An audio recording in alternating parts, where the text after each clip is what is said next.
শুকরুদাচ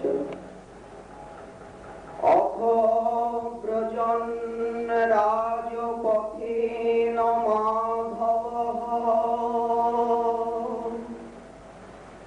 স্ত্রিয়ং গৃহীতাঙ্গ বিলেপভাজনা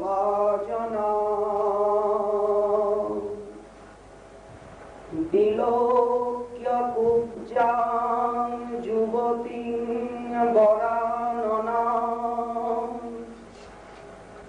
পপ্রচ্ছজান্তীং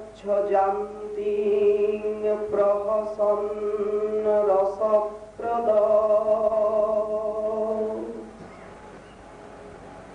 সর্ববৃত্তান্ত সার মহাপুরাণ শ্রী শ্রীমদ্ ভাগবতী দশম স্কন্ধে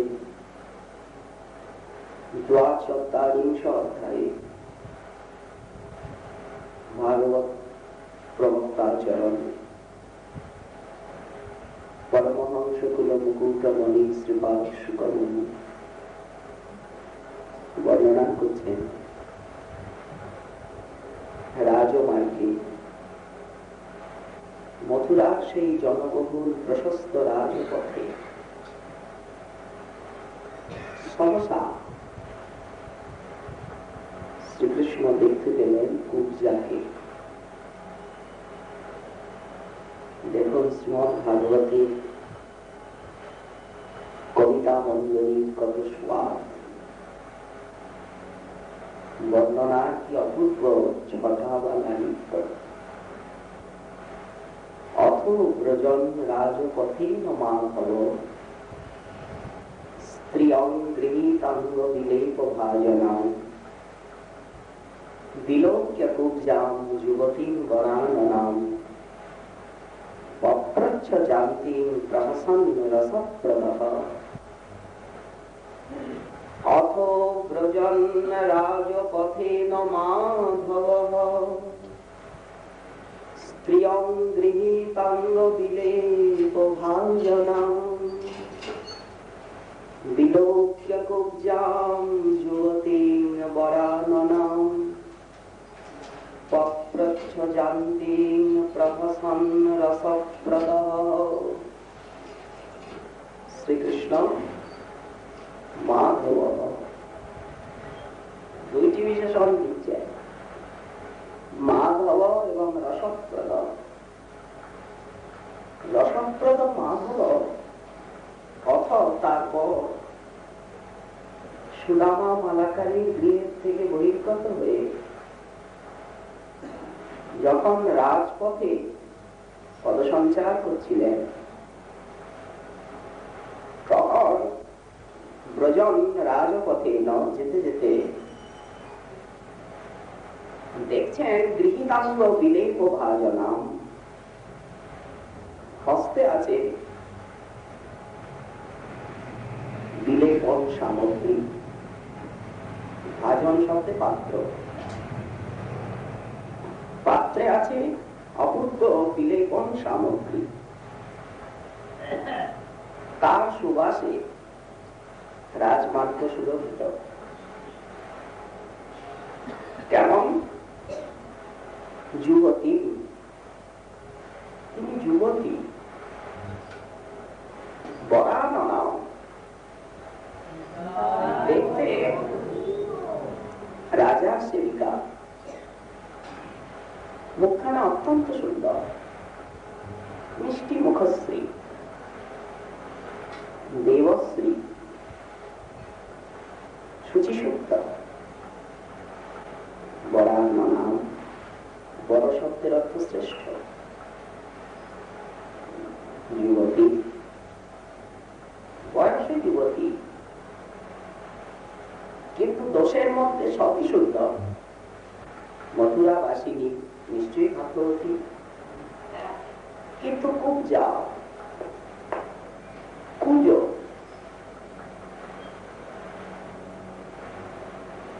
জানকী দৃষ্টা তাকে রাজপথে যেতে দেখে রসপ্রদ রসিক শ্রীকৃষ্ণ প্রহসন উপযাজক হয়ে হাসতে হাসতে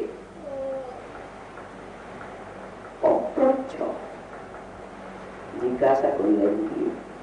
কাছে গিয়ে আস্তে আস্তে জিজ্ঞাসা করছে, কাপ্পং বড় ওহে, হে বড়রূপ, তুমি কে গো? রসপ্রদ শ্রীকৃষ্ণ কাছে গিয়ে তাকে দেখে জিজ্ঞাসা করছেন, বড়রূপ, বলি তুমি কে গো? এই বড়রূপ সম্বোধনটি রসিকতা, সুন্দর উরুজা, তাকেই তো বড়রূপ বলে। কিরকম উরু? স্বর্ণবর্ণের কলা গাছ। সেরকম ধরুন, এবার উল্টে দিন, ঊর্ধ্বাংশ স্থূল, নিম্নাংশ সরু, এটাই উরুর স্বভাব। উরুর সঙ্গে আরেকটা স্বভাব দৃষ্টান্ত দিয়েছেন করিল, হস্তি সূর্যের মতো, উপরটা স্থূল, নিচেরটা ক্ষীণ, তাকে বলা হয় করব উরু। করব শব্দে করিসাব। তো কাছে গিয়ে জিজ্ঞাসা করছেন, কাপ্পম বড়রূপ, হে বড়রূপ, শোভনা পুরুজা, বলে কে তুমি? এইরকম জিজ্ঞাসা করা শ্রীকৃষ্ণের কি উচিত হয়েছে? রাস্তা দিয়ে কোন সুন্দরী যুবতী কখনই যাচ্ছেন, এটা রাজধানী, এটা তো গ্রাম নয়।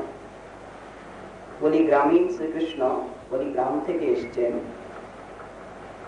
এইভাবে জিজ্ঞাসা করা কি উচিত? এই জন্য সুখমুনি বললেন রসপ্রদ। তো বলি কস্য অঙ্গনে, তুমি কার কন্যা গো? বলি সাধু ন কথায়স্য, লজ্জা করছ? উত্তর দাও। বলি তোমার হাতে কি গো? অনুলেপনম, চন্দন, আতর, চতুষ্পদ। বলি অনুলেপনম দেহি, লাগাও, দাও একটু। এটি বেরসিকতা নয়। দেহি আবয়ব অঙ্গ বিলেপনম উত্তম, আমাদের অঙ্গে উত্তম অঙ্গ বিলেপন দাও। সে সংকোচ করছে। বলি তপস্তে চিরাৎ শ্রেয় ভবিষ্যতি, তোমার তাতে পরম শ্রেয় হবে, পরম কল্যাণ হবে। যদি না দাও, বিপরীত দাও। এখন তখন সেই শৈলেন্দ্রী বলছে, হে সুন্দর। উনি যেমন সম্বোধন করলেন বড়রূপ, তেমনি ভাগ্যবতী শৈলেন্দ্রী সম্বোধন করছেন সুন্দর। দাস্যামি অহম, দাস্যামি অহম সুন্দর কংস সম্মতা, ত্রিবক্র নামা ঝললেপন কর্মণি, মদ্ভাবিতং ভোজপতের অতি প্রিয়ঃ, বিনা যোগাঙ্কো অন্যতমং স্তদর্হতি। সুন্দর, আমি কংস সম্মতা, আমি কংসের পরিচারিকা। কংস আমায় খুব ক্ষতি করে। সম্মতা শব্দের অর্থ পূজিতা। কংস আমার এই অনুলেপন কর্মের খুব প্রশংসা করে। আমার নাম ত্রিবক্রা, বিধাতা নাম রেখেছেন আমার ত্রিবক্রা, তিনটে জায়গা বার্তা। অনুলেপন কর্মণি মধুভাবিতম ভোজপতের অতি প্রিয়ম। আমি যে সাজাই, কংসের অঙ্গে অনুলেপন করে দিই, ভোজপতি কংসের এই কাজটি অত্যন্ত প্রিয়। এই জন্য তিনি আমার এই সেবা নেন। কিন্তু হে সুন্দর, জগতে যদি সাজাবার মতো পুরুষ থাকে তো কি আর হতে পারে? বিনা যুবাম সমাজের ছাড়া কাকে আর সাজানো যেতে পারে? রমণীর চিত্তকে মোহিত করতে পারে, সাজিয়ে জীবন ধন্য হতে পারে, এমন তোমরা ছাড়া আর কে আছো? কথাটা খুব ভালো লাগলো শ্রীকৃষ্ণের। পৃথিবী থেকে উঠছে রূপ বিশল মাধুর্য বসিতালাপ দীক্ষিতই ধর্ষিতাত্মা গত সংগ্রাম উভয় অনুবেদন।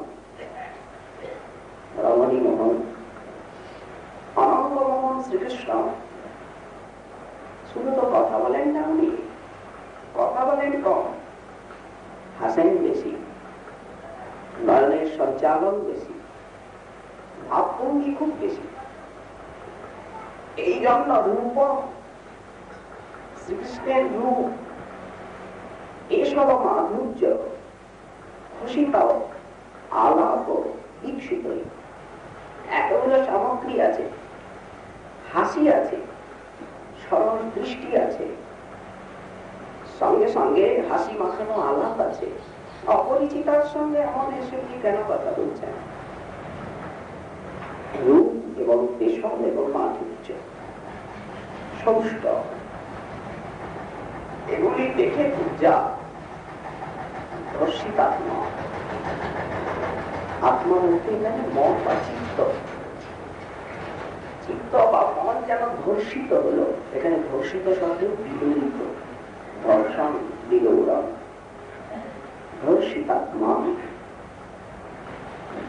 তখন সান্দ্রম উভয়োর অরুলেপনম দদৌ, উভয়ের অঙ্গে গাঢ় অরুলেপন দিল। কৃষ্ণ বলরামের অঙ্গে গাঢ় অরুলেপন, অর্থাৎ কোথায় অরুলেপন দেওয়া? এইখানে চন্দনের তলে, এই দুই জায়গায় বক্ষে অরুলেপন চন্দনের তলে দেওয়া হয়। হনুমানের মতো না, সর্বাঙ্গে। এখন সান্দ্রম অনুলিপন, সান্দ্র অনুলিপন দিল। ততস্থ অঙ্গরাগীন সবর্ণে দর্শনীনা সম্প্রাপ্ত পরভাগীন সুশুভাতে অনুরঞ্জিত মানানসই। শ্রীকৃষ্ণের শ্যাম বিগ্রহে পীতবর্ণের অনুলেপন দিয়েছে। মানাবে শ্রীকৃষ্ণের সেই শ্যাম অঙ্গে, মরকত নীল অঙ্গে দিয়েছেন পীতবর্ণের চর্চা, চন্দন চর্চা। আর বলদেবের শ্বেত অঙ্গে দিয়েছেন লালিম চন্দন চর্চা। চন্দন থাকে, তাতে আতর থাকে, কস্তুরী থাকে, সমপরিমাণে মিলিয়ে চতুর্সম বানানো হয়। চারটে দিয়ে অঙ্গ শীতল হয়, সুরভিত, স্নিগ্ধ, প্রজ্জ্বল। এত আনন্দ হল। এখন উভয়ের অঙ্গে অনুরূপ অনুলেপন হয়ে উভয়ে অনুরঞ্জিত, অনুরঞ্জিত হলেন। কত শোভা হল, শীতল হয়ে গেল অঙ্গ। মানে অনেকক্ষণ ধীরে ধীরে গাঢ় অনুলেপন, বলি মনের স্বার্থ মেটে না। সেই অঙ্গ স্পর্শ করে এত সুশীতল অঙ্গ, মনের স্বাদ মেটে না, মন প্রাণ জুড়িয়ে গেল। তো ওনার তো স্বভাব আছে যে এতটুকু কেউ দিলে উনি এত দেন, এ স্বভাব তো ওনার আছে। তো উনি প্রসন্ন ভগবান কুব্জাম ত্রিবক্রাম রুচিরাননাম ঋজুবিং কর্তুম মনশ্চক্রে দর্শয়ন দর্শনে ফলম। শ্রী সুখমুনি বলছেন ভগবত দর্শনের একটা ফল আছে। ভগবত দর্শন, দেব দর্শন, মত দর্শন, এরা কখনো বৃথা হয় না। ভগবত দর্শন কি বৃথা হয়? সূর্য দর্শন কি বৃথা হয়? নাহলে আধার কি বুঝে যায় না?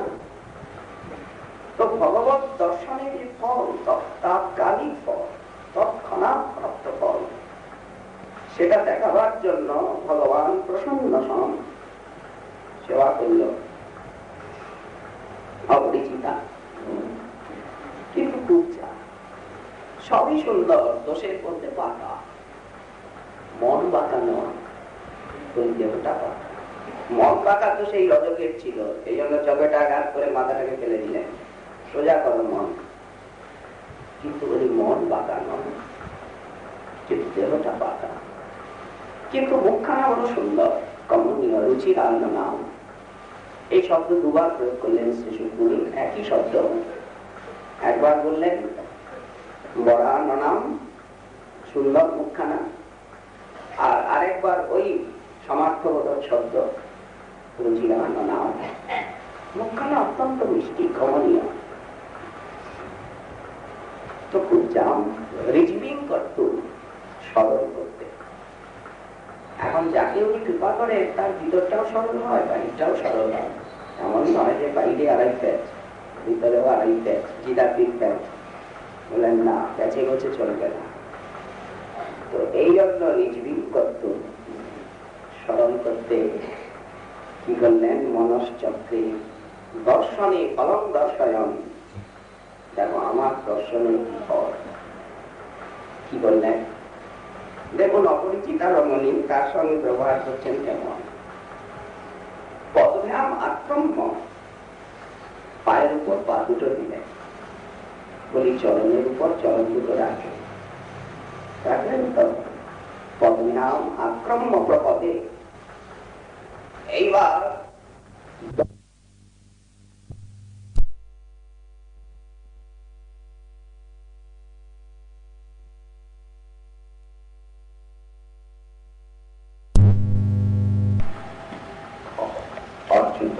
মানে একটা টান দিয়ে দিলেন, একটা ছোট্ট ছোট্ট যাকে বলে একটা দিক, সঙ্গে সঙ্গে কট কট কট কট কট কট করে শব্দ দেয়। ওই যে জীবকে ধরে চরণ দুটো চরণের উপরে রেখে কটকট করে দুটো তিনটে শব্দ হয়ে গেল। কি হলো? ঋজু সমাঙ্গী বৃহৎ শ্রোণী পয়োধরা মুকুন্দ স্পর্শনাথ সদ্য বহুব প্রমোদোত্তমা। মুকুন্দ যার, যিনি সংসার বন্ধনকে মোচন করে, যার কথা শুনলে, নাম শুনলে হৃদয় গ্রন্থি মোচিত হয়, যার বেদোত্তরিতে ব্রজবালার কেশব গ্রন্থি নিবিবন্ধ মোচিত হতো, সেই মুকুন্দ সংস্পর্শনা।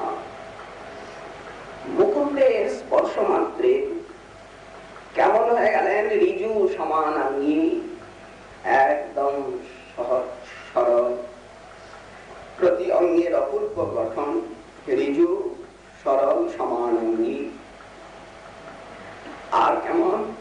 বৃহৎ শ্রোণী, শ্রোণী বলতে নিতম্ব দেশ, নিতম্ব দেশ হয়ে গেল সুবৃহৎ। আর পয়োধরা কুচমণ্ডল,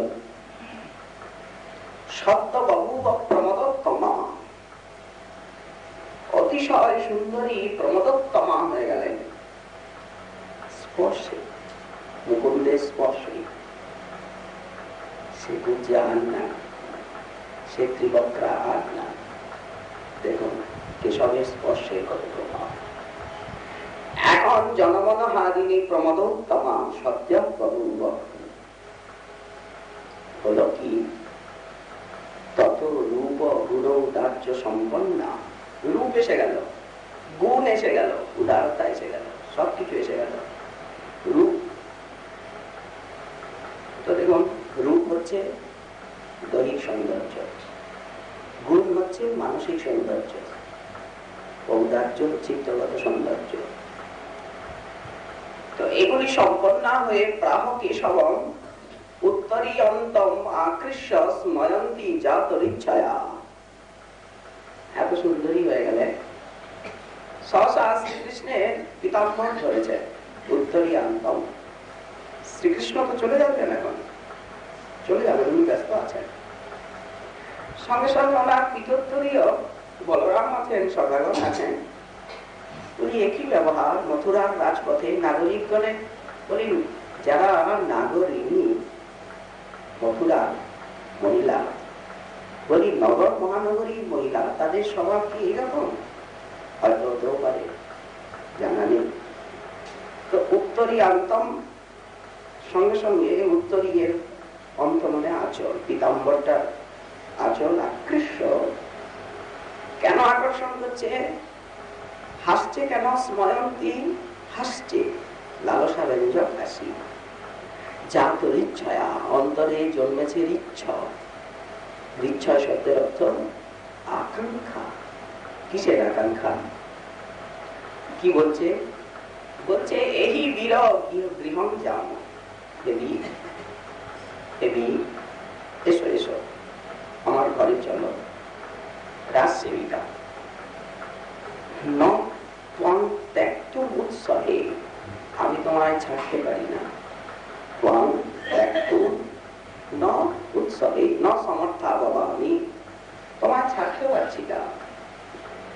তয় উন্মথিত চিত্তায়া প্রসীদ পুরুষর সব, তোমার দ্বারা আমার চিত্ত উন্মথিত হচ্ছে। পুরুষরত, হে পুরুষ শ্রেষ্ঠ, প্রসীদ প্রসন্ন, চলো চলো আমার ঘরে চলো, আমি তোমায় এখানে ছেড়ে যেতে পারছি না। এই বলে দাদার সামনে, সখাদের সামনে তিনি শ্রীকৃষ্ণের সেই উত্তরীয়ের অঞ্চল করে আকর্ষণ করছেন। এবং স্ত্রী আচার্য মানব কৃষ্ণ রামস্য পশ্যত, শ্রীকৃষ্ণ দাদার মুখের দিকে তাকাচ্ছে। ছিছি লজ্জা, দাদা কি ভাববে? বলি ওরা দেখুক, সখারা দেখুক, হয়ে গেছে। বলি দাদা কি ভাববে? লজ্জা, বিপদে পড়লাম, কেমন জায়গায় এলাম, মথুরা, আবার রাজার সেবিকা ব্যবহার। এবং স্ত্রী আচার্য মানা, যাচ্ছ মান কৃষ্ণ রামস্য পশ্যত মুখং দীক্ষ অনুগোপানাম, পেছনে যে সখাগণ আসছিলেন তাদের মুখের দিকে একবার তাকান, মনে ভাবটা বুঝে নিলেন। বুঝে নিয়ে প্রবসন স্থান আস্তে আস্তে তাকে বললেন, এস্যামিতে গৃহম, হে সুন্দরী, হে শুভ্র। শ্রীকৃষ্ণ সম্বোধন করছেন হে শুভ্র, সুন্দর ভ্রুজা, তাকে শুভ্র বলে। এসে আমি আসবো আসবো আসবো, বলি কাপড়টা ছাড়ো, আচল ছাড়ো, বলি আসবো আসবো। পুংসাম আদি বিকর্ষণম গৃহ, তোমাদের ঘরগুলো কেমন জানো? এই যে মথুরার ঘরগুলো, তোমাদের ঘরগুলো কেমন জানো? পুংসাম, পুংসাম আদি মনক্রীড়া নাশ, বলি ভগিলোকের ঘরে গেলে মনের ক্রীড়া থাকে নাকি? দেখুন রসপ্রদ রসিকতা করছে, বলছেন পুংসাম আদি বিকর্ষণম গৃহ, তোমাদের ঘরে সব রকম রাজার সেবিকা, সব রকম সাজানো আছে, নানা উপনগর উপকরণ। বলি মহানগরী, মহানগরীতে যদি দেবতাদের ঘরে প্রবেশ করা যায় তাহলে আর কোন অভাব থাকে কারো? সে গৃহত কল্পতরু, বলি সব আছে। তাই আদি মনের যে ক্রীড়া, সে ক্রীড়া থাকে না। তোমাদের ঘরে যাবো না, বলি যাবো কাদের ঘরে বলো? নিশ্চয়ই যাবো, আসবো, বলি আসবো। আর আমরা যাবো না তো যাবে কে? অগৃহা নাম, আমরা গৃহহারা, পরের থেকে এসেছি, তো যাবো না? তুমি ডাকছো, যাবো। কিন্তু কখন যাব? স্বাধীনার্থ, আমি যে জন্য এসেছি কাজটা করে নি, যে জন্য এসেছি মামার সঙ্গে দেখা সাক্ষাৎ হোক, আলাপ পরিচয় হোক, মামার পুজো সম্মান করে নি ভালো করে, তারপর স্বাধীনার্থ প্রয়োজনটা আগে সিদ্ধ হোক, যে কাজে আসা। আমরা তো পান্থ, আমরা তো পথিক, আর তোমাদের ঘরে যাব না, কোথায় অপরিচিত পথিক গেলে যদি কারো ঘর পায়, সব রকম সুখ সামগ্রী আছে, যাবে না কেন? তম পরায়ণম, এই জন্য যাবো, এখন ছাড়ো, বলি ছাড়ো, ছাড়ো। শ্রীকৃষ্ণ পরে গেছিলেন, ভাগ্যবতী পূজা শ্রীকৃষ্ণের সেবা পেয়েছিলেন। সে এক অপূর্ব কথা, কথার মতোই কথা। তো আমাদের ইচ্ছা ছিল, একটু ইচ্ছা ছিল, সময় তো না। শ্রী শ্রী নিত্যানন্দ সত্যি মা জাহ্নবী ঠাকুরের পবিত্র চরিতামৃত কণার এক বিন্দু স্পর্শ না, এক বিন্দু। কিন্তু সময় করে কে নেই, কি না তত্ত্ব। এই যে মহীয়সী আচার্যানি, এর শুভ অবতরণের প্রয়োজন কি? কি দিয়েছেন তিনি আমাদিগকে?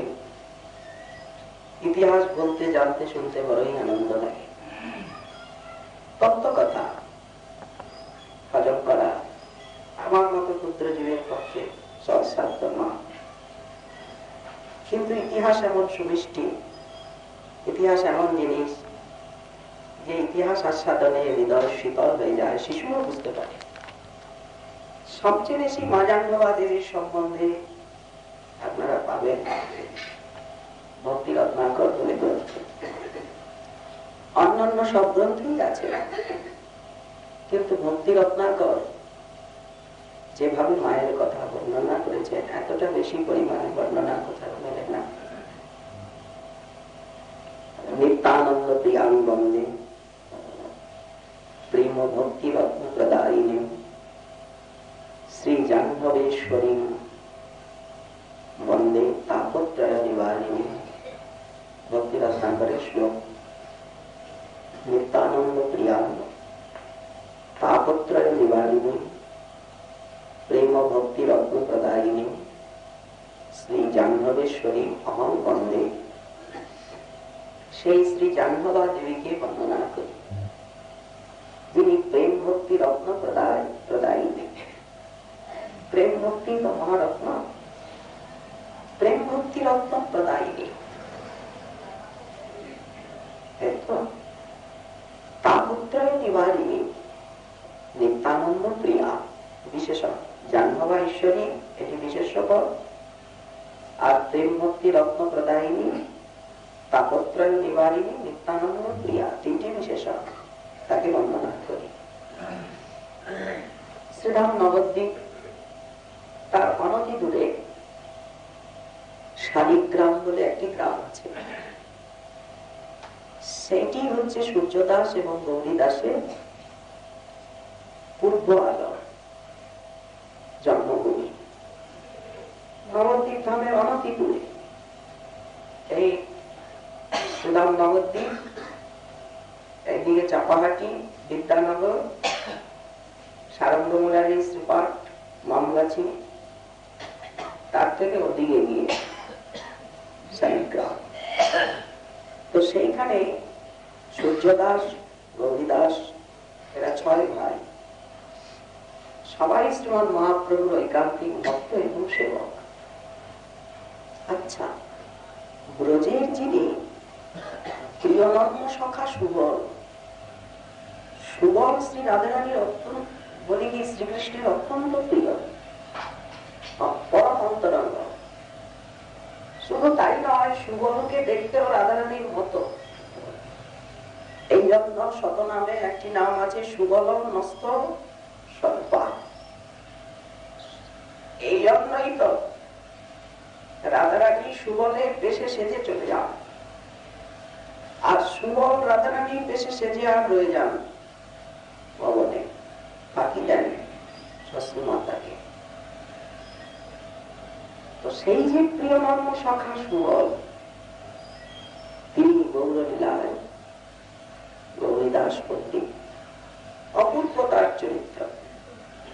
তার কথা বলতে বসলে একটা গ্রন্থ হয়ে যায়।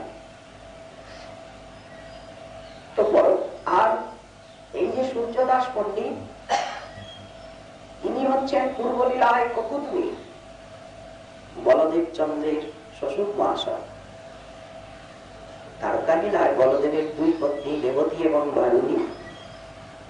সেই রেবতী এবং বারুণীর পিতা যে ককুতমী, সেই ককুতমী গৌরলীলায় সূর্যদাস পল্লী। সাতটি পত্নীর নাম ভদ্রাবতী। সবাই ওই ক্রান্তিক গৌরভক্ত। এই সূর্যদাস তিনি সেকালে জগৎ রাজে উচ্চ পদে আসীন ছিলেন।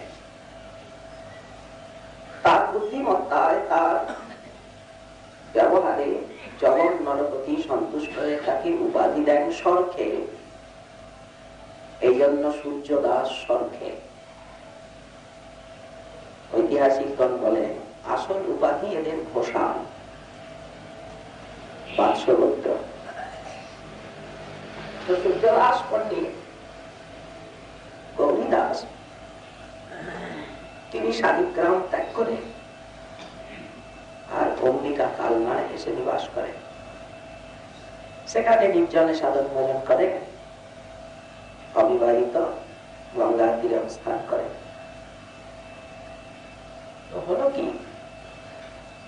শ্রী নিতাই গৌরাঙ্গ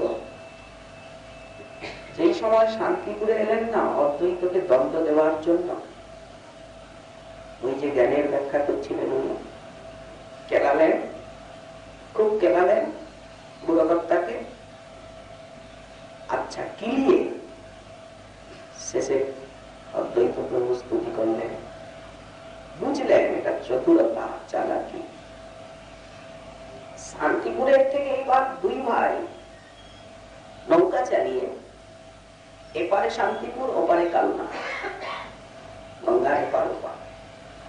তো শান্তিপুরের থেকে নৌকা চালিয়ে নিজেই বৈঠাবে গৌরচন্দ্র পদার্পণ করলেন কালনা, অম্বিকা কালনা।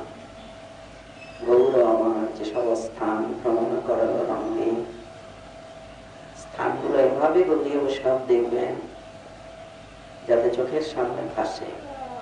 সূর্যদাস ভবন, সেই তেঁতুলতলা, সেই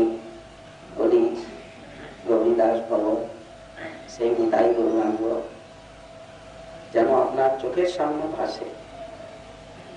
গৌর আমার যেসব স্থান ভ্রমণ করার রঙে, সেসব স্থান ভ্রমিব আমি প্রণয়ী ভগত সঙ্গে।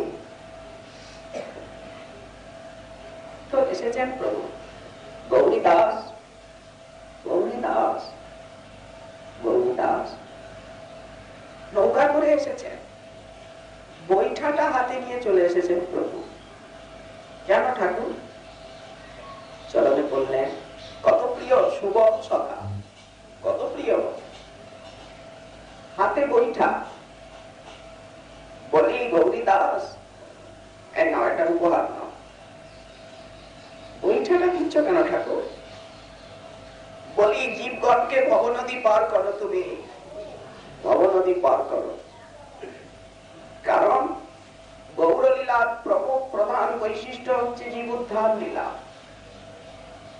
যদ্যপি অন্তরঙ্গ প্রয়োজন আছে, কিন্তু জীব উদ্ধার লীলা গৌরলীলার এক প্রমুখ বৈশিষ্ট্য। সেই বৈঠা এখনো অম্বিকা কালনায় শ্রীমৎ মহাপ্রভুর পাশে শোভা পাচ্ছে।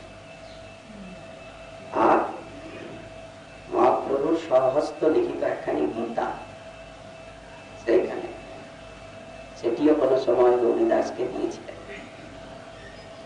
ইতিহাস বলে মহাপ্রভু যখন সন্ন্যাস নিয়ে শান্তিপুরে অদ্বৈত ভবনে আসে, সেই সময় সবাই গেলেন, তো সবাই গেলেন, নদিয়া ভেঙে আশেপাশের সবাই, কিন্তু দুজন যাননি। একজন যেতে পারেননি প্রভুর আজ্ঞা, সে কে? প্রিয়াজি শ্রী নবদ্বীপেশ্বরী গৌরবক্ষ বিলাসিনী ঠাকুরানী বিষ্ণুপ্রিয়া, উনি যেতে পারেন। কেন? প্রভুর আজ্ঞা ছিল। ইঙ্গিতে প্রভু বলেছিলেন সবাই আসতে পারে কিন্তু প্রিয়াজি ছাড়া। আর অভিমান করে গৌরীদাস যাননি। কি দেখবো? সেই সন্ন্যাস মূর্তি, সেই চাচর চিগুর কেশ, কি দেখবো? যাব না। উনি যাননি, আর নিদ্রা ত্যাগ করে কেঁদেছিলেন। শোনা যায় নিতাই চৈতন্য শান্তিপুরের থেকে কালনাথ গঙ্গারে পারোপার। প্রভু এলেন মন ভাঙাতে গৌরীদাসের ভবনে। গৌরীদাস কেন এত দুঃখী?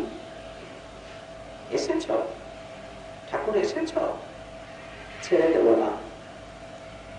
চিরদিনের তরে আমার মন্দিরে তোমায় থাকতে হবে, ছেড়ে দেব না ঠাকুর, দেব না, ছেড়ে থাকতে হবে। তো বললেন সে কি, আমি তো নীলাচলে যাব, সন্ন্যাস দিয়েছি, কি করে স্বদেশে থাকবো?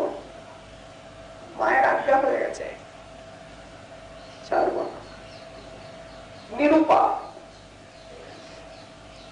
প্রভু বললেন সর্বপ্রথম বিশ্বে শ্রীমন মহাপ্রভুর প্রকট কালে সর্বপ্রথম আমাদের সম্প্রদায়ে প্রকটিত স্বয়ম্ভু শ্রী গৌর বিগ্রহ আপনারা কি দর্শন করেছেন? আচ্ছা, গৌরীদাস ছাড়বে না? ছাড়বে না। এক কাজ কর, নবদ্বীপের থেকে নিম কাঠ আনা, নিম্ব বৃক্ষ আনা, আমার আর অবধূত চন্দ্রে দুইটি মূর্তি নির্মাণ করে বলি যথাজ্ঞা। প্রভুকে সামনে রেখে, প্রভুকে দেখে আর দুইটি বিগ্রহ অবিকল নির্মিত হল। তাহলে চার হলে বিগ্রহ স্বরূপ যে এক, বোঝা যাচ্ছে। গৌরীদাস অনুমান করলেন চারটে পারস করেছেন। বলি বিশ্বাস হবে যদি কথা বলে? তোমরা তো দুই কথা বলছো, যদি কথা বলে, যদি ভোজন করে, তবে বিশ্বাস হবে। আচ্ছা, চার দিক, দুই স্বরূপ আর দুই বিগ্রহ ভোজন করলে, বলি এই দুইয়ের সেবা কর। এই দুই রূপেই আমি তোমার মন্দিরে চিরদিন থাকবো, প্রেমাধীন হয়ে। তখন গৌরীদাস ভবে পড়ে গেলেন, কোন দুই রাখবে? রাখো, বলি রাখো। গৌরীদাস ভাবলেন বিগ্রহ রাখতে যাবো, চাক্কার দুই। আচ্ছা, ওই দুই নেমে চলে গেলেন। তো এখন ঘরে এসে দেখেন আর নড়ে না, চলে না। বলি কি হলো? আবার ছুটে গেছে, না না এই দুই। আচ্ছা, এই দুই রইলেন, বিগ্রহ নেমে চলে গেলেন। বলি ঘরে এসে ছুটে দেখেন আর তো নড়ে চলে না। কি হলো? নাম বিগ্রহ স্বরূপ তিন, এক রূপ, তিনে ভেদ নাহি, তিন চিদানন্দ রূপ। এখন সর্বপ্রথম বিশ্বে শ্রীমন মহাপ্রভুর সমক্ষে, তার সান্নিধ্যে, তার অনুমতিক্রমে স্থাপিত শ্রী বিগ্রহ এই দুই। সবচেয়ে প্রাচীন গৌর বিগ্রহ কোথায় কোথায় আপনাদের তার তালিকা জানা আছে? ভূমিকা কালনা, পরবর্তীকালে শ্রীখণ্ডে নাটুয়া গৌরাঙ্গ, নরহরি সরকার ঠাকুরের সেবিত, তৎপরবর্তীকালে শ্রীরাম নবদ্বীপে ধামেশ্বর শ্রীমন মহাপ্রভু, তার সমসাময়িক কালে কাটোয়া যে শ্রীমন মহাপ্রভু সন্ন্যাস লীলাস্থলী, অজয় গঙ্গা সঙ্গম, কেশব ভারতী ভজন কুটির, দাস গদাধরের সমাধি, মহাপ্রভুর কেশের সমাধি, সেইখানে দাস গদাধরের ভবনে যে মহাপ্রভু বিরাজ করছে, সুপ্রাচীন বিগ্রহ। তারপরে অন্যান্য সব। তো এখন সেই গৌরীদাস ভবন, তো মহাপ্রভু তো চলে গেলেন লীলাচলে।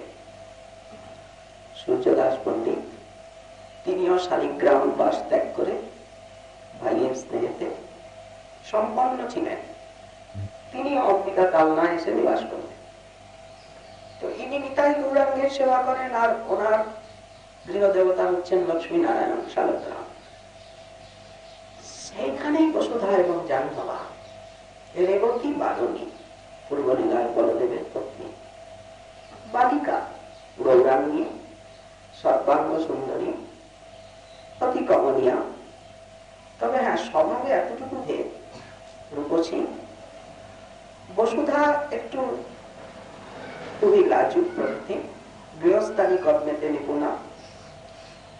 জাহ্নবা একটু তেজস্বী, বিদ্যা শিক্ষায় ভাষণে খুব পটু, বিদ্যায় খুব অনুরাগী।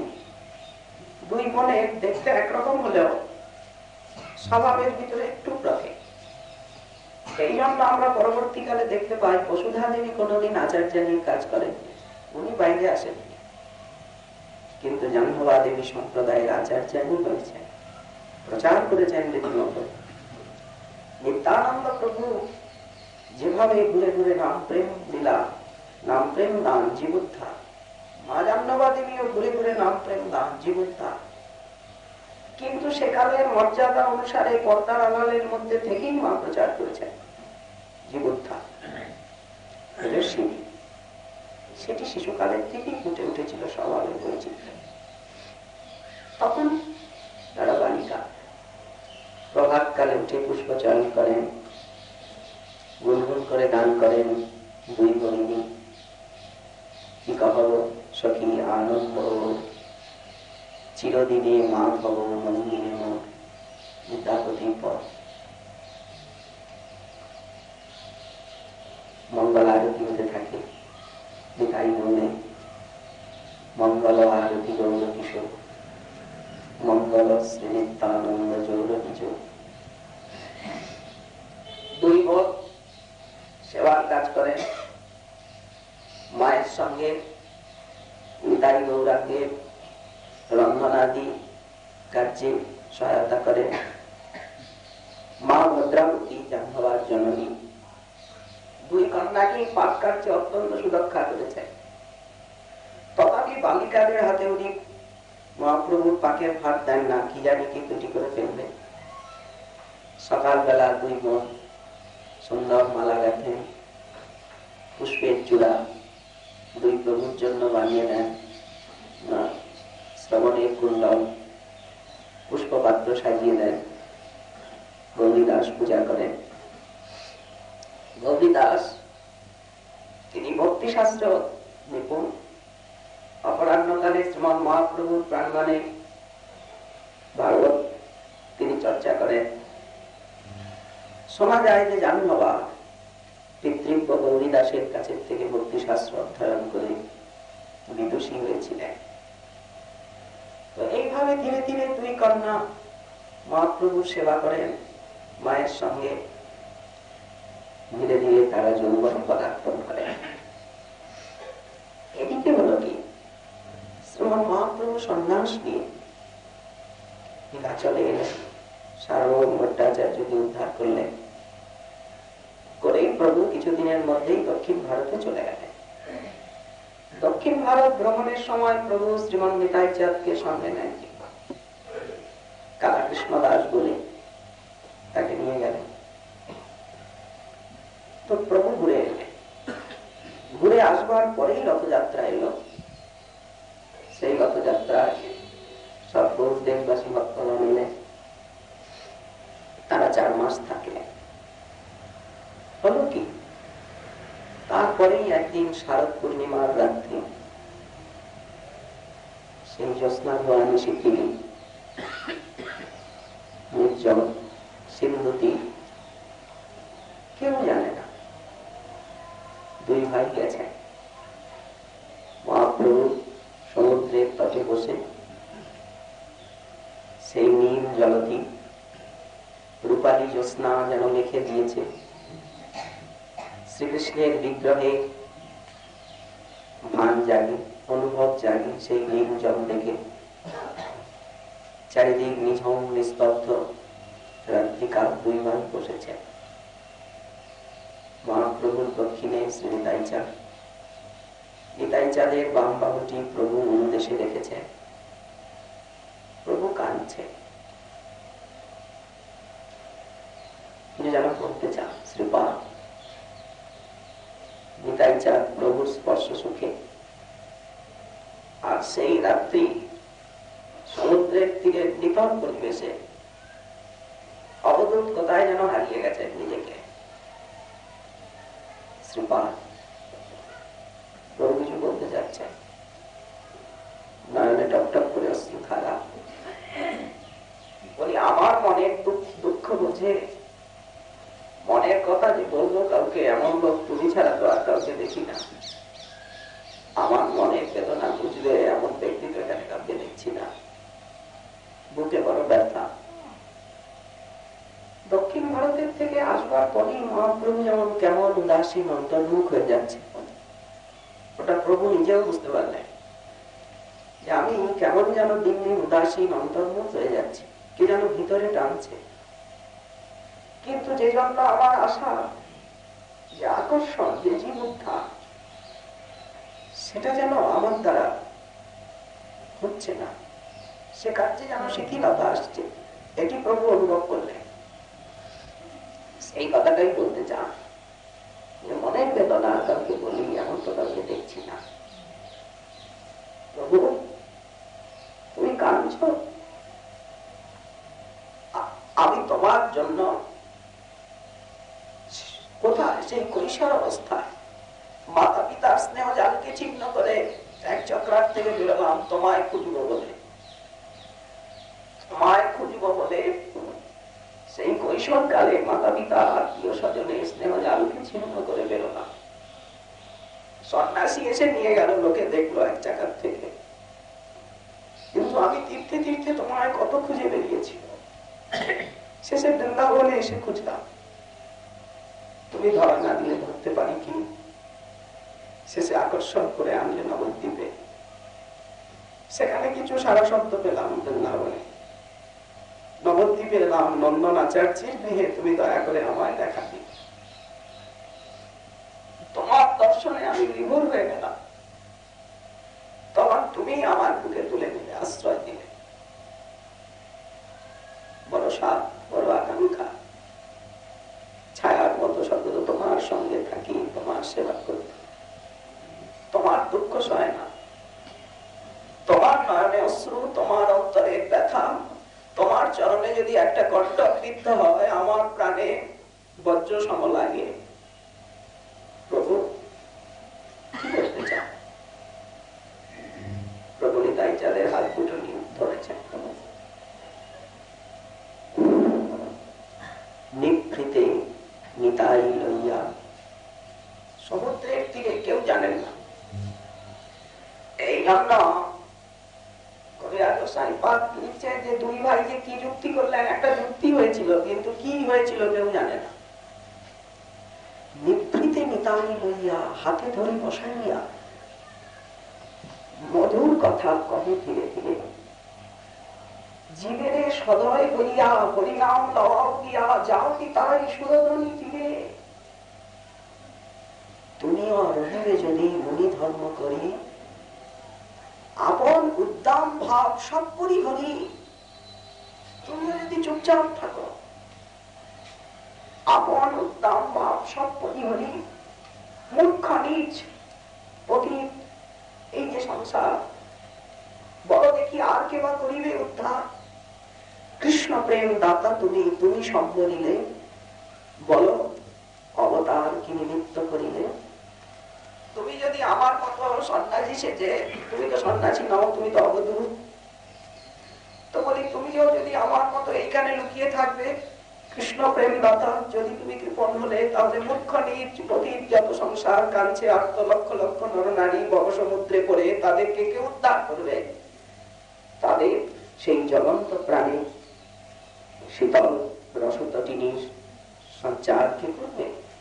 তাদের প্রাণে অমৃত ধারা কে ঢেলে দেবে? অতএব এতে কি আমার বাক্য সত্য যদি চাও, শ্রীপাদ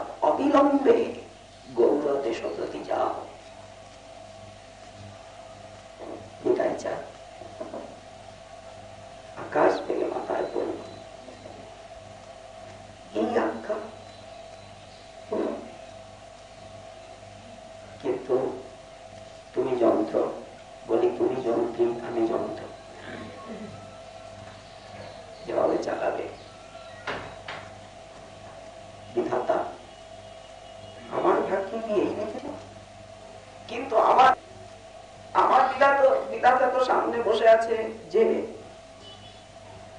বিধাতা কি আমার ভাগ্যে এই লিখেছিল? তোমাকে পাওয়ার জন্য খুঁজে খুঁজে হয়রান, সেই কিশোর অবস্থা থেকে সারা তীর্থ ভ্রমণ করলাম, শেষে নদী আয় গিয়ে ধরা দিলে ঠাকুর নন্দন ভবনে ভরসা। কিন্তু বিধাতা আমার বাম, এই কখন। কিন্তু আমার বিধাতাকে সামনে বসে যে কি বলে, এদিকে আমার বাক্য সত্য যদি চাও, অবিলম্বে গৌর দেশপ্রতি যাও।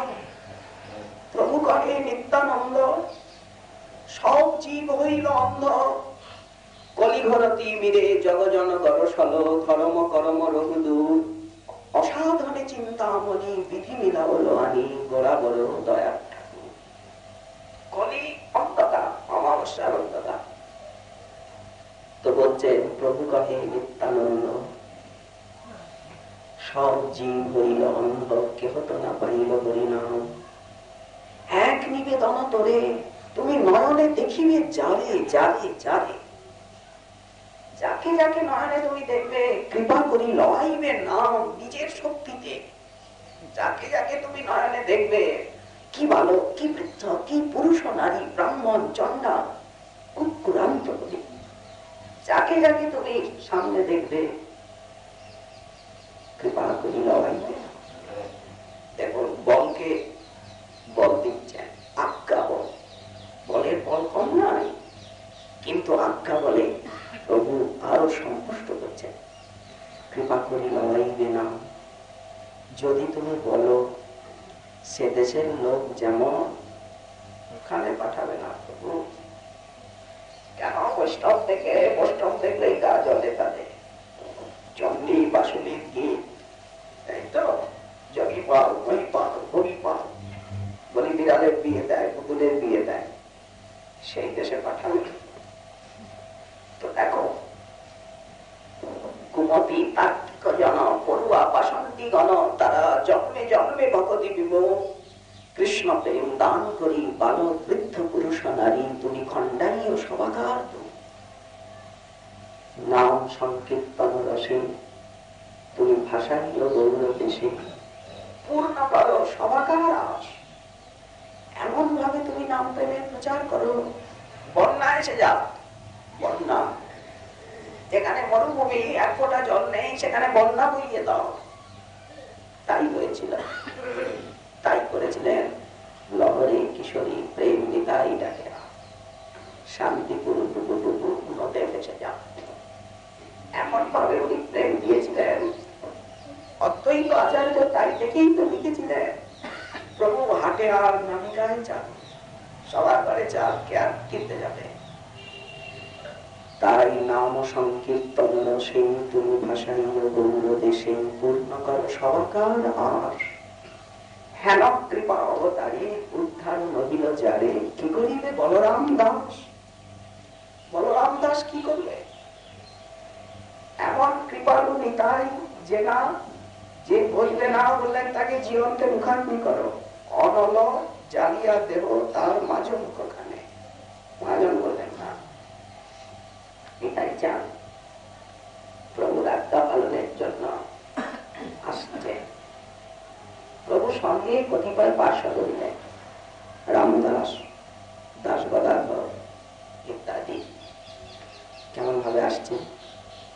গৌরাঙ্গের আদেশ পাইয়া নিতাই চলিল থাইয়া। কেমন? গৌরমণ্ডলে গজেন্দ্র গমনে যা। অপূর্ব নিতাইয়ের বিগ্রহ। দেখো রে নয়ন হরি নিতাই সুন্দর, গৌরাঙ্গ প্রণয় রসময় পুরন্দর, গৌরাঙ্গ কমলের মধুকর নিত্যানন্দ, আর গৌরাঙ্গ চাঁদের চকর নিত্যানন্দ, আর গোড়া রস কমলের যেন মত্ত বৃন্দ। গৌরাঙ্গ প্রণয় রসে নিগঠিত নিতাই কলেবর। অবিরাম শ্রীকৃষ্ণ, শ্রীকৃষ্ণ চৈতন্য নাম বদলে অবিরাম শ্রীকৃষ্ণ চৈতন্য, আমার প্রভু শ্রীকৃষ্ণ চৈতন্য। এত তিনি আগেও বলেছেন। লোকে যখন জিজ্ঞাসা করতো নদিয়াবাসী, গোসাই বলি অবধূত কোথার থেকে এলে, কোথাকার গো, বলি অবধূত গোসাই কোথাকার তুমি, তখন উনি কি পরিচয় দিতেন? নবদ্বীপে কি বলতেন? নিমাই পণ্ডিত প্রভু যে আমার, নিমাই পণ্ডিত আমার প্রভু। এখন অবিরাম শ্রীকৃষ্ণ চৈতন্য না, ভজ গৌরাঙ্গ, কহ গৌরাঙ্গ, লহ গৌরাঙ্গ। যে জন গৌরাঙ্গ ভজে সে হয় আমার প্রাণ। এতটা গৌর প্রীতি, এতটা গৌর প্রেম মা জন নিত্যানন্দ কৃপার যে বর্ণনা দিয়েছে, সে এক অপূর্ব অলৌকিক অপার্থিব বর্ণনা। কেমন ভাবে আসছেন? গজেন্দ্র গমনে যায়, সকল দিঠে চায়, বল ভরে মহিটল মনরে। চারিদিকে তাকাচ্ছেন, কোথায় পতিত আছো, কোথায় অন্ধ আছো, কোথায় আতুর আছো, কোথায় দুর্গত আছো, দায় আমার, প্রভু আজ্ঞা দিয়েছে। পদ ভরে মহিটল মনরে, গতি মত্ত সিংহ যিনি, কম্পমান মেদিনী, হেরিয়া পাশন্নি বন বিকল রে। মত্ত সিংহের মতো গতি, পৃথিবী টলমল করছে। সঙ্গে ভাই অবিরাম গৌরী দাস গুণধাম, কীর্তন বিহার কুতুহলে, রামায় সুন্দরানন্দ বাসুরাদি ভক্ত বৃন্দ, সতত কীর্তন রসে ভোলা। কোথায় এলেন? পানিহাটি গ্রামে আসি, গঙ্গা তীরে পরকাশী, রাঘব পণ্ডিত সনে মেলা। নিত্যানন্দ স্বরূপের যে বিহার স্থান, নিতাই চাঁদের অত্যন্ত প্রিয় যে স্থানগুলি, এরিয়াদহ হাওড়া জেলায়, সপ্তগ্রাম, পানিহাটি, আর খড়দহ, নবদ্বীপ, শান্তিপুর, বরগাছি, দোগাছি, কুলিয়া, এইগুলি নিত্যানন্দ স্বরূপের অত্যন্ত প্রিয় বিহার। তার ভিতরে পানিহাটি, খড়দহ, নবদ্বীপ, শান্তিপুর। বলতে গেলে এই হাওড়া জেলার থেকে প্রারম্ভ করে আর নবদ্বীপ পর্যন্ত গঙ্গার দুপাশে যত গ্রাম, সব নিত্যানন্দ স্বরূপের বিহার ভূমি। আরো কতগুলি স্থান আছে। তার মধ্যে পানিহাটি গ্রামে প্রভুর বিশেষ বিশেষ লীলা। আর খড়দহে যত নিত্য কইল, খড়দহে নিত্যানন্দ রায়, কে বলবে খড়দহের লীলা? কলিতাই চাঁদ পানিহাটি গ্রামে আসি, গঙ্গা তীরে পরকাশী, রাঘব পণ্ডিত সনে মেলা। প্রভু রাঘবকে বুঝিয়ে দিয়েছেন, রাঘব তোমারে গপ্প কর, আমার দ্বিতীয় নাই নিত্যানন্দ বলে। এই নিত্যানন্দ যেই করালেন আমাদের, সেই করি ইহা আমি কহিব তোমারে। গোপিকার যে প্রেম কহে ভাগবতে, একলা নিত্যানন্দ হইতে পাইবে জগতে।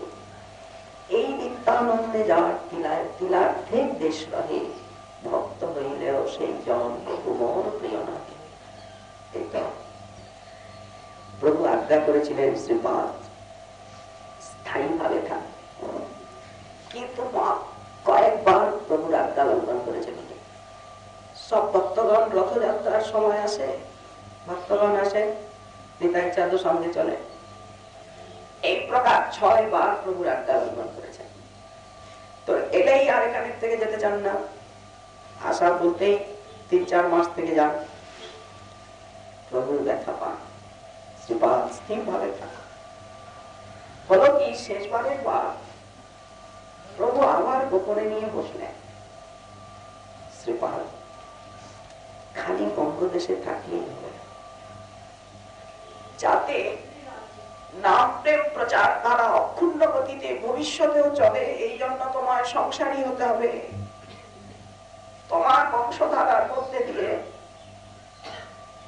এই আমার উন্নত উজ্জ্বল প্রেম ভক্তি রসধারা প্রবাহিত হবে। তারপর লীলায় বলরামের বংশ নাই, শ্রীকৃষ্ণের অনেক বংশলতা, কিন্তু এই কলির লীলায় নিতাই চাঁদের অবাধ বংশ। তো এই জন্য তোমার সংসারী হতে হবে।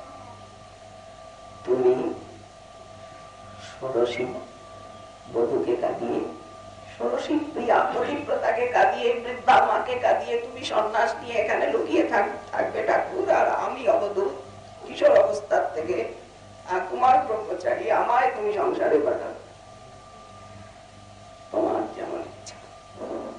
কি বলবো, তবে এতটুকু বলবো, আমি যখনই স্মরণ করব তুমি আমায় দেখা দিও। যেখানে থাকি, যে অবস্থায় থাকি, যখনই তোমায় স্মরণ করবো যেন তোমায় দেখতে পাই। প্রভু বললেন তুমি যখনই কীর্তন নর্তন করবে যেখানে, আমি সেখানে অলক্ষিতে থাকবো। যেখানে তুমি নর্তন কীর্তন করবে আমি সেখানে অলক্ষিতে থাকবো, তুমি আমায় দেখতে পাবে, বলতে বলতে দর্শন দেব। এই জন্য নিতাই উত্তমে আর রাঘব ভবনে, সচিন গ্রন্থনে আর শ্রীবার সন্ধানে প্রভুর নিত্য আবির্ভাব হয়েছিল। তারপরে নিতাই চাঁদ নাম প্রেম প্রচার ভুলে গেলেন, বঙ্গদেশে এসে ভুলে গেলেন নাম প্রেম প্রচার করতে গিয়ে। আমায় বিয়ে করতে প্রভু আজ্ঞা দিয়েছেন সংসারী হতে। সংসার মনে করব, অদ্বৈত আচার্য প্রভু এটা চাচ্ছিলেন। অবধূতকে যদি সংসারী করা যায়, অবধূতের যদি বংশলতিকা হয়, তাহলে গৌড়ীয় সম্প্রদায়ের ভিত্তি শক্ত হয়, প্রচার ধারাটা অক্ষুণ্ণ থাকে।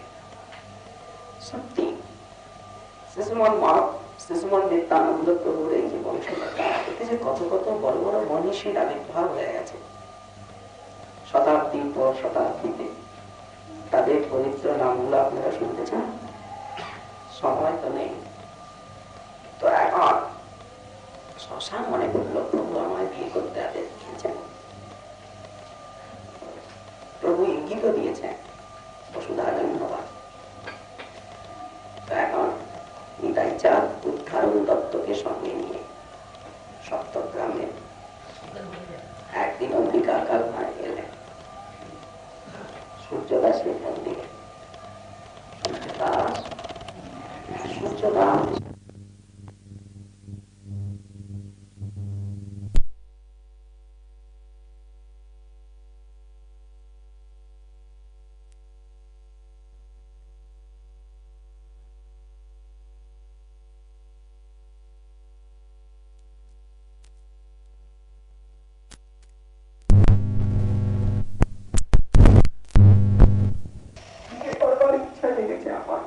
শুনেছি তোমার ঘরে নাকি বিবাহের উপযুক্ত কন্যা আছে, বিয়ে করতে চায়। পণ্ডিত করে প্রভু ইহা কইছে হয়,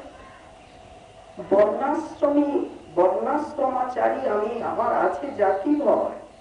তুমি অবধূত, তোমায় কি করে কন্যা দেব? যদ্যপি আপনি হও পূর্ণ নারায়ণ, তথাপিও বর্ণ ত্যাগী আমি যে ব্রাহ্মণ। সমাজের ভিতরে আছি, তুমি অবধূত, তুমি তো বর্ণ ত্যাগী, কি করে তোমায় কন্যা দেব? সমাজ যে আমায় এক ঘরে করে রাখছে। নিতাই চাঁদ হাসলেন, ওরে মূর্খ গোয়ালিয়া, এখনো আমায় চিনবি না? এই বলে উনি উদ্ধার, চলো চলো উদ্ধার করি, চলো। এদিকে হলো কি, সূর্যদাস গৃহে প্রবেশ করে মলিন বিষণ্ণ বদনে স্ত্রীকে বলছেন, ওগো শুনবে,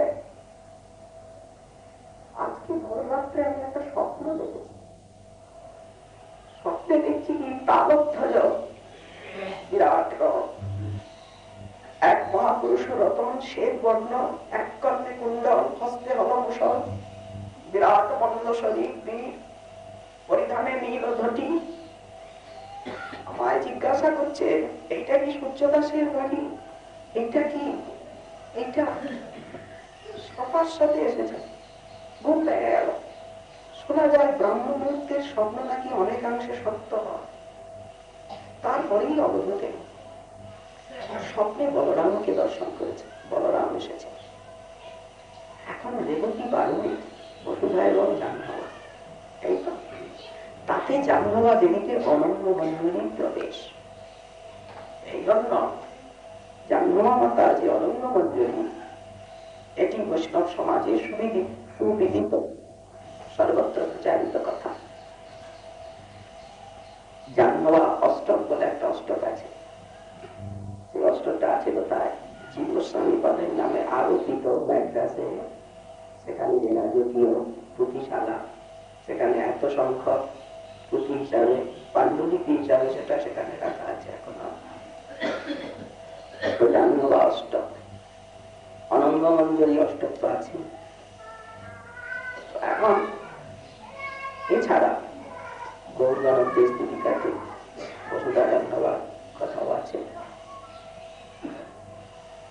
বসুধা দেবী আরামের থেকে কুঞ্জ বাবা বললেন না স্বপ্নের কথা, সেটা উনি কান থেকে শুনলেন। শোনা মাত্র সেই নিত্য সিদ্ধ যে প্রেম, সেই প্রেম উদ্বেলিত হয়ে উঠল।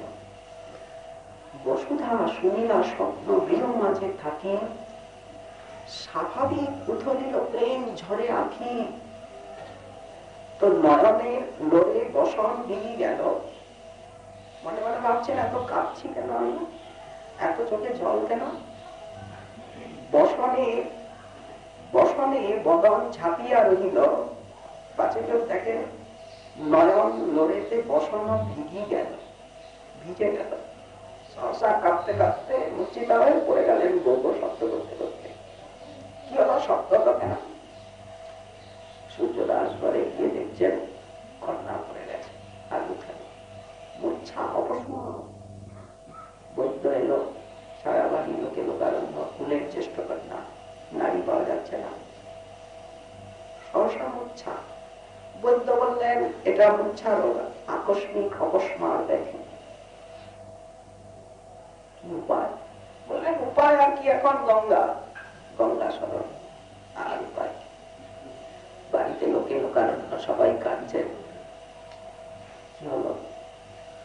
তখন সর্বসমক্ষে সূর্যদাস বললেন এইরকম অবধূত এসেছিল, সকালে আমার কন্যাকে বিয়ে করতে চাইছিল। তো আমি বললুম, কি বললুম? আমি বললুম যে কি করে তোমার বর্ণাশ্রম নাই, কি করে তোমার কন্যাটি আমার এক করে করে না। সকলে বললো ওই অবধূতেরই কারসাজি, বুঝেছি বুঝেছি, এতক্ষণ কেন বলনি?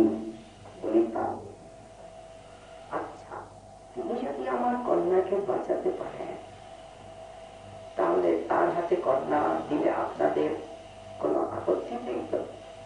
আত্মীয় স্বজন, গ্রামের মরল সবাই আছে। বললেন তিনি যদি মৃত কন্যাকে বাঁচাতে পারেন, তাহলে তাকে দিতে আর আপত্তি কি থাকতে পারে? বলো। গৌরীদাস ছুটে যাচ্ছে। এখন দেখুন বিয়ে করার লোক কেমন, জাননি তো। গৌরীদাস ছুটে গিয়ে দেখছেন প্রভু বসে গঙ্গা তীরে বটবৃক্ষ মূলে, মুখে কৃষ্ণ কৃষ্ণ বলে, নেত্রে ধারা বহি চলে। গৌরীদাস লাভ করেছে অক্রোধ পরমানন্দ নিত্যানন্দরা, অভিমান শুদ্ধনিতা। চলো বাড়িতে লোকে লোকারণ। বসুধা দেবীকে সবাই জানে কন্যা তো চলে গেছে, একটা কাপড় দিয়ে ঢেকে রাখা হয়েছে অঙ্গনে। নিতাই চা দিয়ে দাঁড়িয়েছেন তো। অনুকূল পবনে অঙ্গের গন্ধ বসুধার নাসায় প্রবিষ্ট হল। অনুকূল পবনে নিতাই চাঁদের অঙ্গ গন্ধ দিয়ে বসুধার নাসিকাতে প্রবিষ্ট হল। মৃত সঞ্জীবনী স্পর্শে যেন চেতন পাইলা, চেতন পেয়ে তাকিয়েছেন। দেখছেন সামনে একই একই, কেন আমি এখানে? বাড়িতে লোকে লোকারণ্য, ওটা তো প্রেম মূর্ছা, প্রেম মূর্ছা। একই একই বলে ঘরে প্রবেশ করিলাম। সেই সময় নিত্যানন্দ প্রভু সরভুজ মূর্তি ধারণ করলেন। বুদ্ধ দুই হস্তে শোভে কি ধনুষ লক্ষ্য, আর মধ্য দুই হস্তে শোভে শ্রীহলভূষ বলরাম, আর নিম্ন দুই হস্তে দণ্ডকমণ্ডল অবধূত, মস্তকে মণিকিরীট, শ্রবণে কুণ্ডল অনন্তদেব, সর্বাঙ্গে মণিভূষা করে ঝলমল। সবাই চমৎকৃত দেখায়, বুঝলেন অবধূতের তত্ত্বটা কি। এইবার সূর্যদাসের আনন্দ আর ধরে না। যাক, সমাজ নিয়েই তো ভয় ছিল, মরণদেরকে নিয়েই তো ভয় ছিল।